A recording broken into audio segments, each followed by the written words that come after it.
My name is Sergeant Jamie Battle, 27 years old, United States Army. I've stood through mortar fire and midnight drills, but nothing hit harder than my sister's shove down 13 basement steps. While I lay broken, my father, a senator, gave me an order. Confirm her story, Sergeant. They forgot one thing. Soldiers report to the truth. What would you do if your own family ordered you to lie? Tell me below. And hit subscribe for more stories of quiet strength and justice. I've slept in mud, marched through freezing rain, and patched myself up under live fire. But nothing ever hurt like waking up on the cold concrete floor beneath my family's stairs. For a few seconds, I couldn't tell where I was. The overhead bulb flickered, casting a sickly light across the unfinished basement. The air smelled of mildew and old paint, the same scent that clung to this house and every memory inside it. I tried to breathe and felt a knife of pain cut through my ribs. Sharp, deliberate, like punishment for remembering how to inhale. Then it came back. Renee, my sister, the shove. Her voice, high and venomous. You think that badge makes you special? My hand searched the floor until I found it. The sharpshooter qualification badge from my uniform jacket. The clasp had snapped off when it hit the stairs. It lay in a small pool of dust, scratched but unbroken. I pressed it into my palm and felt the edges bite my skin. A reminder that at least something in this room still told the truth. Footsteps sounded above. Slow, heavy, measured. Not the frantic rush of concern. The calculated rhythm of authority descending. He appeared at the top of the stairs. My father, Senator Arthur Battle. In the half-light, he looked like a silhouette from a campaign poster. Perfect posture, polished shoes, emotionless eyes. Renee stood just behind him, her arms folded, a faint smile playing on her lips. She slipped, she said smoothly, the lie rehearsed and precise. My father didn't ask if I could stand. He didn't ask if I was in pain. He looked down at me like I was an inconvenient witness, something to be managed. Confirm her statement, Sergeant, he ordered. The word sergeant landed like a slap. It wasn't pride. It was control. A reminder of rank, of obedience, of the chain of command that even family could twist when it suited them. Sir, I managed, my voice rough. I need a hospital. He exhaled through his nose, a senator's practiced show of disappointment. You'll go upstairs, you'll clean yourself up, and you'll attend the fundraiser tonight. We are not creating a scene before donors. Dad. Senator, he corrected. In this house, the mission is image. You will follow orders. Every instinct from my training screamed for composure. Steady breathing, clear thinking, assess, adapt. But each breath was fire. I tried to push myself upright, and white pain flared across my side. Renee's eyes met mine. No guilt, only satisfaction. She's always clumsy, she added. That did it. My body trembled, but not from injury, from clarity. They weren't just saving face, they were writing the report before the truth could speak. I'll go to a military hospital, I said quietly. Chain of custody. Documentation. My father's jaw tightened. Be very careful, Sergeant. The Army trusts my word. One phone call and your service record gets a note about psychological instability. You'll finish your career pushing paper in Alaska. There it was. The battlefield defined. Not fists, but influence. Not war zones, but living rooms. He turned away, already dismissing me. My mother hovered at the top of the stairs, pale and silent. Her hands clutched the railing, knuckles white. She didn't speak. She never did. As their voices faded, I stared at the cracked concrete beneath me. The chill seeped through my uniform, anchoring me in the reality I'd spent years trying to outrun. They thought the soldier in me would just obey. But soldiers don't swear loyalty to fear. They swear it to truth. I reached into my pocket with shaking fingers, unlocked my phone, and scrolled to the one contact outside their reach. Aunt Sarah, 1SG, Ret Durero. My thumb hovered for only a second. Then I pressed call. When her voice answered, calm, steady, all gravel and command, the dam inside me cracked. "Aunt Sarah," I whispered, fighting to keep it together. It happened again. "I'm on my way," she said.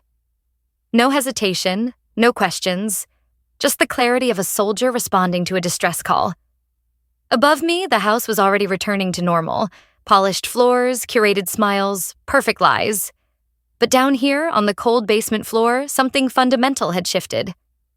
For the first time, I wasn't just hurt. I was done being silent. The ambulance ride felt longer than any convoy I'd ever been on. Each turn, each bump, sent a jolt through my ribs like a reminder to stay conscious. I kept my eyes fixed on the reflective surface above me, watching my own blurred face tremble in the fluorescent light. Every breath came shallow, timed to the rhythm of pain and duty. When we arrived at Walter Reed National Military Medical Center, the automatic doors slid open with a hiss. The air inside was sterile, cold, a controlled environment built for precision. This wasn't my father's domain. Here, rank followed reason, not reputation. The triage nurse asked what happened. I heard my own voice say it before I could stop myself. I fell. The lie tasted like copper. Old reflexes. Protect, contain, obey. They moved me through intake efficiently. Vitals, blood pressure cuff, oxygen clip. When I winced, the medic made a note. Everything here became data. Measurable, recordable, verifiable. And that meant sooner or later the truth would have to surface. A doctor entered. Captain Eva Rostova, Army Medical Corps. Her uniform was immaculate, her expression unreadable. She had that quiet, analytical calm that reminded me of senior NCOs in the field, people who had seen every kind of pain and knew how to separate drama from danger. "Sergeant Battle," she said, scanning the chart. "They say you fell?" "Yes, ma'am." Her gaze lifted from the tablet. Not judgmental, just unconvinced. She began her examination with the efficiency of someone who trusted procedure more than promises. Her hands were firm but careful as they traced along my ribs. "Tell me when it hurts." "It already does," I muttered. She didn't smile. "You have contusions here, and possible displacement. Try to inhale." I did. The room tilted. When it was over, she straightened and gave a quiet order to the nurse. "X-ray. Left thoracic region. Wrist and forearm, too."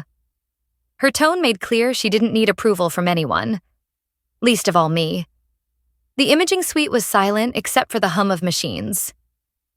When I returned, she had the scans up on a monitor. 4 pale cracks on the ghostly outline of my ribs, another on my wrist, and one more, older, imperfectly healed. She tapped the screen with a capped pen. "These," she said, "are not consistent with a fall." I stared at the ghostly image. The silence between us thickened. Her tone stayed flat, professional. "These bruises follow a grip pattern. One here, someone grabbed you, hard. The old fracture suggests previous trauma, untreated.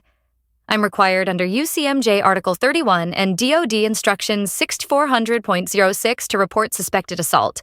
Do you understand?" I nodded slowly. "You don't need to speak right now," she continued. "But from this point, the process belongs to the system. My duty is to the record." Her words, duty, record, they were the lifeline I hadn't known I was waiting for. A few minutes later, the nurse returned. "Family just checked in at reception, ma'am." Captain Rostova didn't look up. "Escort them in 2 minutes." She turned to me. "You will remain seated. Do not engage beyond what's necessary. I'll handle the rest." The door opened. My father led the way, wearing the polished confidence of a man who thought the building owed him something. My mother hovered behind, clutching her purse like a shield. Renee followed, still scrolling through her phone as though none of this mattered. "Captain Rostova," my father began, extending his hand. "Arthur Battle." My office helped fund the expansion of this facility. I just wanted to thank you for taking such good care of our service members." Her expression didn't change. "Sir, I'm treating a patient." Yes, of course." His voice lowered. "Just a small misunderstanding at home. We'd appreciate if this stayed discreet." She turned fully toward him, her voice calm but surgical. "Senator, my oath is to the patient. My loyalty is to the Uniform Code of Military Justice. Discretion does not extend to concealing assault." For once, he blinked. "Sir," she added, "please step outside. CID will arrive shortly. They'll need to speak with your daughter." The air shifted. For the first time in my life, my father didn't have command of the room. He tried again. "There's no need for investigators." The door opened behind him. A woman in civilian clothes stepped in, badge visible. "Special Agent Carter, Army CID, we'll take it from here." Rostova gave a brief nod, then turned to me. "You're safe now, Sergeant. Let's begin the statement properly." My father stood frozen. My mother's eyes filled with something that looked like fear, but it wasn't for me. When the MPs guided them out, the door shut softly. The silence that followed wasn't heavy. It was clean. For the first time in years, I felt the rules working for me, not against me. The drive to Quantico was a blur of highway lights and low, rolling fog. Every breath still carried pain, but the silence in my car felt different now. Not oppressive, but measured, like the quiet before a briefing. I wasn't escaping anymore. I was reporting. When I pulled up to Aunt Sarah's bungalow, she was already on the porch in her old field jacket, a mug of coffee in hand. The porch light illuminated the silver streaks in her hair, and behind her stood a small American flag that had weathered more storms than I could count. She didn't hug me. She just gave a short nod, the kind soldiers reserve for those who've survived something ugly. "Inside," she said simply. Her home smelled of coffee, lemon oil, and order, the kind of house where nothing was out of place because chaos had already been fought elsewhere. She pointed to a chair at the kitchen table, and I sat slowly, holding my side. "Show me your discharge papers," she said. I handed her the folder from Walter Reed, the x-rays, the incident summary, the physician's notes signed by Captain Rostova. She flipped through them with the same focus she must have used checking an operations log. 4 fractured ribs, 1 hairline wrist fracture, bruising consistent with assault. Her eyes narrowed. "They documented everything." "Good. You're finally on record." I nodded. "CID has the file now. Agent Carter took my statement." Sarah leaned back in her chair, folding her arms. "Then it's time we give them context." She stood, crossed to a cedar chest against the wall, and opened it. The metallic scrape of the lock sounded louder than it should have. From inside, she pulled a steel box, heavy and worn at the corners. She set it on the table with a solid thud. "This," she said, resting a hand on the lid, "is what your father doesn't know I kept." When she turned the key and lifted the lid, the faint scent of old paper and ink escaped. Inside were 3 spiral notebooks, their edges curled, their covers labeled only with years. I frowned. "What is this?" "My after-action reports," she said quietly. "Every time you fell down the stairs. Every time you showed up with a bruise that didn't fit the story. I started logging it after Christmas 2010. She opened the first notebook and slid it toward me. Her handwriting was precise, blocky, the script of someone trained to record facts, not feelings. 12 of August 2010. Jamie, sprained ankle. Arthur's version, tripped over Renee's lacrosse stick. Fact check. Renee away at camp. Camp Windridge, Vermont, per postcard dated 10 ago. I traced the lines with my finger, my throat tightening. The next entry, May 2014, noted a black eye with a note overheard from Renee. Finally taught her a lesson. Entry after entry, year after year, a hidden log of truth. My life, cross-referenced like a classified report. I looked up at her. "You've had this all along?" Sarah's voice stayed calm, but her eyes softened. I couldn't protect you from him, not while he had the stage, but I could preserve the record. A soldier's job is to observe and report, even when command ignores it.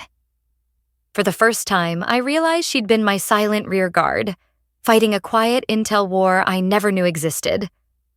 Together, we spread everything across the table: her notebooks, my medical files, the Walter Reed x-rays. The kitchen transformed into a command post, each page a piece of evidence, each note a breadcrumb back to the truth. We cross-referenced timelines, injuries matched, excuses contradicted themselves. The old fracture Captain Rostova found aligned exactly with a 2016 accident my father claimed happened on a jog. Sarah's note on that date: Jamie never ran track. Weather that day: heavy snow. The weight of proof filled the room like oxygen. "I'll scan them," I said. "Every page. CID needs this." Sarah nodded. "Make copies, but keep one physical set off-site. Never trust one chain of custody." As the scanner light swept across the pages, I saw my life in chronological clarity. Pain, discipline, silence, all recorded in neat pen strokes. When the files finished uploading, I drafted the message to Agent Carter. "Ma'am, attaching corroborating documentation. Personal witness logs maintained by retired 1SG Sarah Battle. Cross-verified with Walter Reed findings. Recommend inclusion in case file." I hit send. The screen blinked. Message delivered. 10 minutes later, my phone buzzed. It was her. "Sergeant Battle," Agent Carter said, her tone brisk but charged. "What you just sent. This is what we call corroborating evidence. It establishes a documented pattern of abuse and concealment. We're escalating this to a formal assault and accessory inquiry. Effective immediately." The line went quiet for a moment. Then, more softly, "You did the right thing, Sergeant. You've done your duty." I set the phone down, exhaling slowly. The pain in my ribs was still there, but something else pressed against it now. Stability. Sarah reached across the table, her palm firm over my hand. "You're not just surviving anymore," she said. "You're engaging." And in that small kitchen, surrounded by evidence and silence, I realized this wasn't about family anymore. It was about truth under oath. And I finally had the chain of custody to prove it. Back on base, the world looked the same. Formation at 600. Cadence echoing through the courtyard, the sharp scent of boot polish and damp asphalt. But something beneath the surface had shifted. The salute of my peers felt shorter. Conversations paused when I walked into the DFAC. The air carried a tension I recognized, the kind that comes when someone's story makes people uncomfortable. Rumors move faster than truth. It didn't matter that I had evidence, witnesses, or a CID case number. To them, I was now the soldier who'd brought family drama onto the installation. In an institution built on cohesion, being singled out could be lethal. Not to the body, but to the career. Still, I kept my posture straight, my uniform immaculate. Discipline wasn't for show. It was defense. 3 days later, I was summoned to the CO's office. Colonel Davis was the kind of officer who prided himself on stability, the sort who preferred problems quietly resolved, far from paperwork. His desk was perfectly squared, and behind him hung a framed photograph of him shaking hands with my father. He cleared his throat. "Sergeant Battle, I wanted to check in on your situation." I stayed at parade rest. "Yes, sir." He adjusted a stack of memos without meeting my eyes. "I've received inquiries from a Senate office. They're concerned about your mental well-being, the strain of recent events." The words landed like slow punches. I didn't flinch. "With everything going on," he continued, "perhaps a transfer to administrative duties would be best. Something less demanding while you recover." "Permission to speak freely, sir?" He hesitated, then nodded. I straightened. "With respect, sir, I am not unstable. I am injured. The CID investigation is based on evidence, not emotion. I remain mission-capable under current profile." For the first time, he looked up, Not angry, just unsettled. The script he'd been handed wasn't working. "I'll note that," he said finally. "Thank you, sir." I saluted and walked out. My ribs ached, but my spine felt unbreakable. Back in the barracks, the isolation pressed in. My old squad mates kept their distance, not out of cruelty, but confusion. They didn't know if standing near me made them part of a political crossfire. That kind of uncertainty can starve a soldier faster than hunger. That night, after physical therapy, I limped to my locker and opened it. Inside, tucked beside my boots, was a blue Gatorade and a chocolate chip energy bar. Propped against them, a note torn from a prescription pad. "Strength isn't just physical. You are not alone." Capt R. It wasn't much, but it was everything. The next morning, I returned to my duties with renewed precision. If my father wanted to paint me as unstable, I would drown him in competence. I volunteered for extra maintenance rosters, documented every completed task, and followed every protocol to the letter. Then I began gathering my own intel. Late that night, I spread a sheet of paper across my desk and began drawing lines of connection. My father, campaign donors, donor list, major defense contractor. Contractor, job offer pipeline for retiring officers. Colonel Davis, post-retirement position pending board approval. The chain was clear. The same network my father used to threaten me was the one propping up my commander. I didn't need vengeance. I needed procedure. The next day, I filed a formal complaint with the Inspector General's office, citing potential undue command influence and attaching evidence. Names, dates, donation records. I wrote it like an after-action report. Concise, factual, unflinching. When I handed the folder to the IG major, she read the first page, then looked up. "You understand this could ripple through your chain of command?" "Yes, ma'am," I said. "But the chain only works if it's strong." She nodded once. "We'll investigate." By the weekend, I began to notice the shift. My CO avoided me now. Not out of resentment, but awareness. Whatever call my father had made, it was no longer a one-way conversation. Still, whispers persisted. Some called me brave, others called me reckless, but neither label mattered. In the Army, perception is often a weapon. My father had used it for years. Now, I was learning to use evidence instead. Every night before lights out, I opened my notebook and logged the day. Tasks completed, witnesses present, commendations earned. No rumor could outlast a paper trail. When I closed the cover, I caught my reflection in the locker mirror. Tired eyes, taped ribs, steady breathing. They could question my story. They could doubt my motives, but they could no longer control the record. When the call came from Captain Chen, my assigned JAG attorney, I already knew what it was. My father wouldn't risk an open court if he could choreograph a settlement behind closed doors. "They're requesting mediation," Chen said. "Neutral setting, civilian counsel. You, your family, both sides present." "It won't be neutral," I replied. "It'll be his terrain." He paused. "You still want to go?" I looked down at the brace on my wrist, the fading bruises along my ribs. "Yes, sir. Let him set the table. I'll bring the truth." The law firm on K Street looked like every building my father loved. Tall glass, expensive art, silence that cost by the hour. The conference room smelled faintly of leather and power. My father sat at the far end, immaculate in a navy suit, flanked by my mother and Renee. Across from them, Captain Chen adjusted his notepad, composed but wary. My father gave a smile that never reached his eyes. "Jamie, you look well. I'm glad you're healing." I stayed silent. His lawyer began with the practiced tone of someone used to winning before speaking. "We're here in good faith. The senator's family has endured tremendous stress due to recent misunderstandings. They want to make this right." A manila folder slid across the table toward me.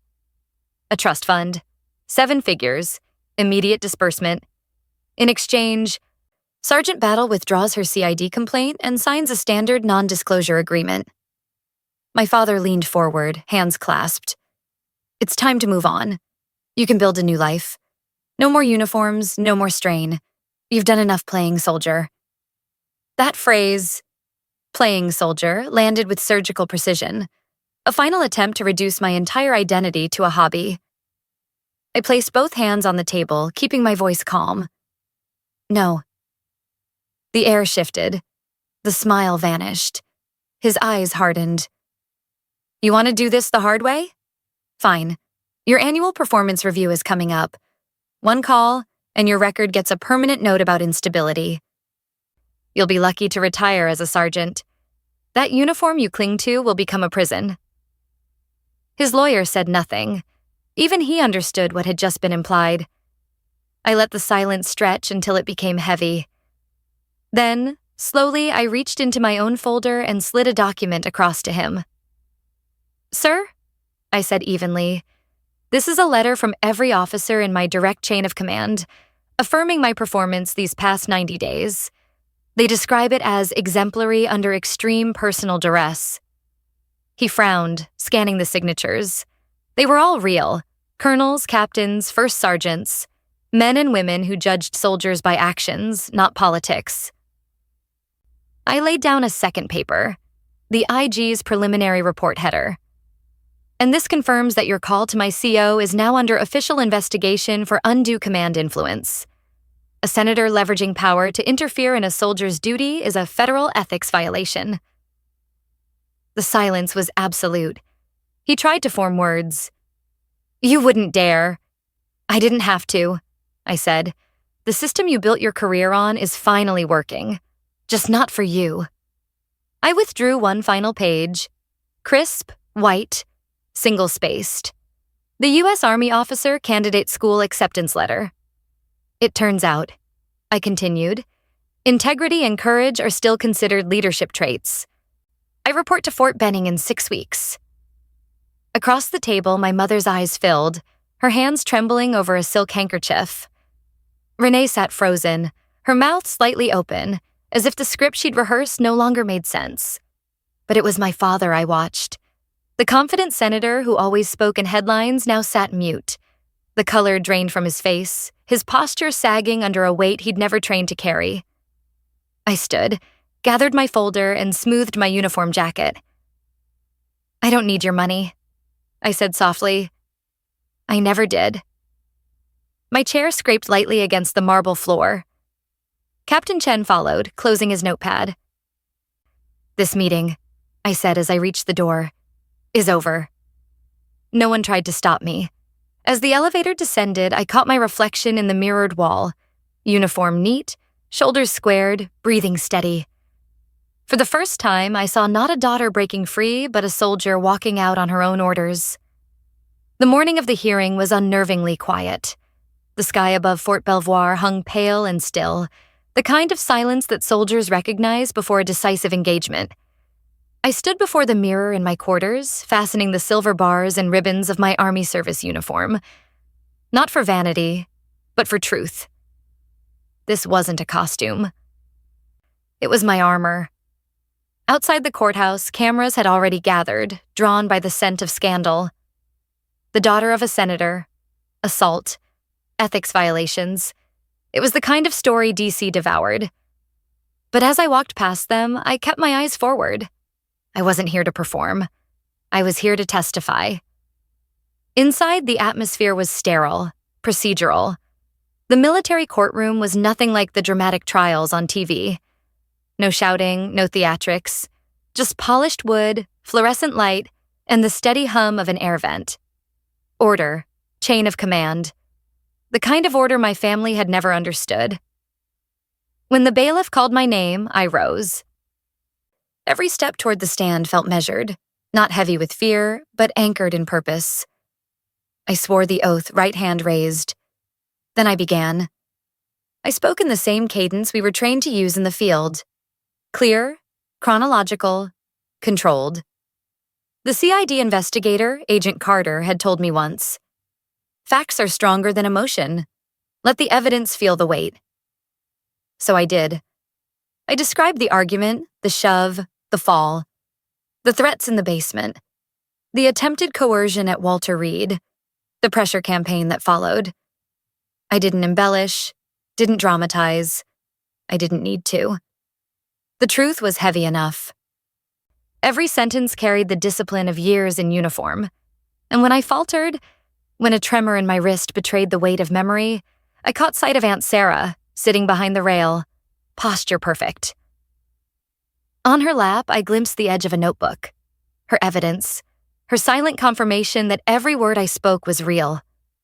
Next came the medical report. X-rays projected on a screen, showing fractures mapped like a battle plan across my ribs. Then Captain Rostova, testifying with the precision of a field surgeon. These injuries are inconsistent with a fall.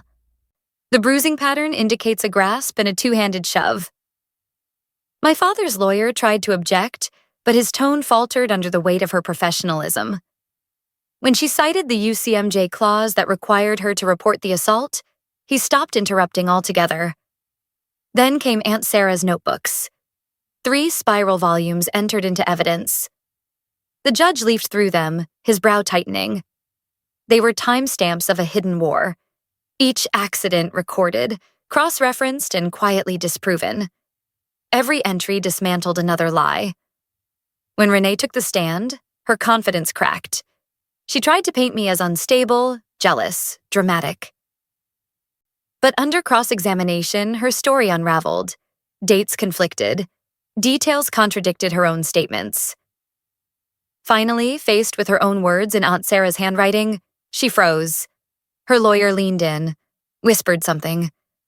Then Renee exhaled, long and shaky. "Yes," she said finally. "I pushed her." The courtroom fell silent. It wasn't triumph I felt, just an ache. Old, familiar. The sound of truth landing after too many years buried. The judge, a graying colonel with a calm, gray voice, delivered the verdict. The court finds Renee Battle guilty of assault. She is sentenced to 2 years of probation and mandatory counseling. A 5-year protective order is granted to Sergeant Battle, barring contact by the defendant and family. He turned to me.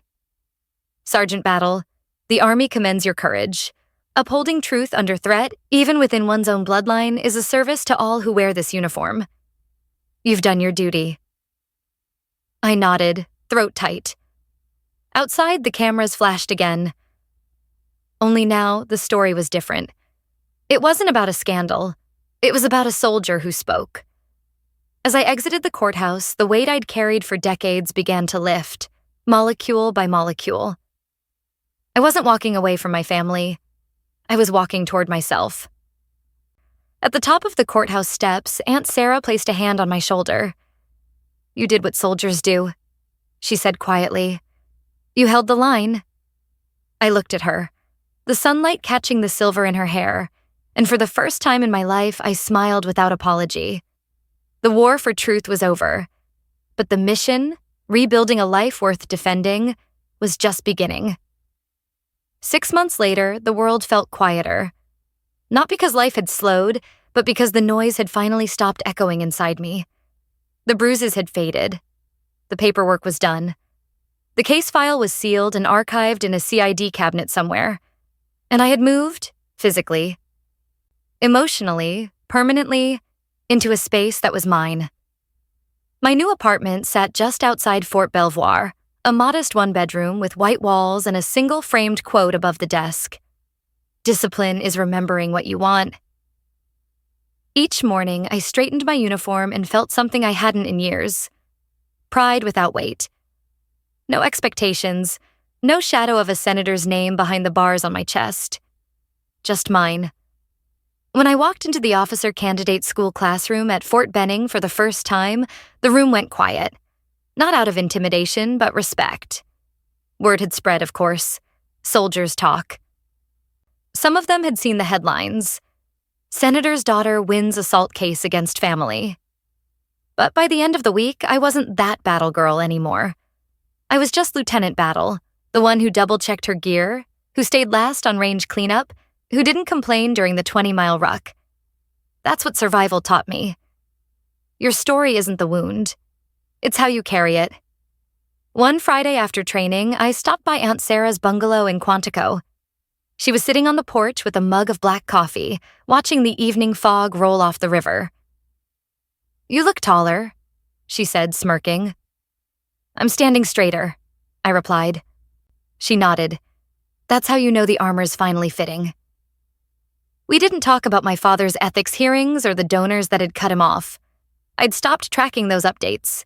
Justice had done its job, and so had I. But as we sat there, I thought about the word forgiveness.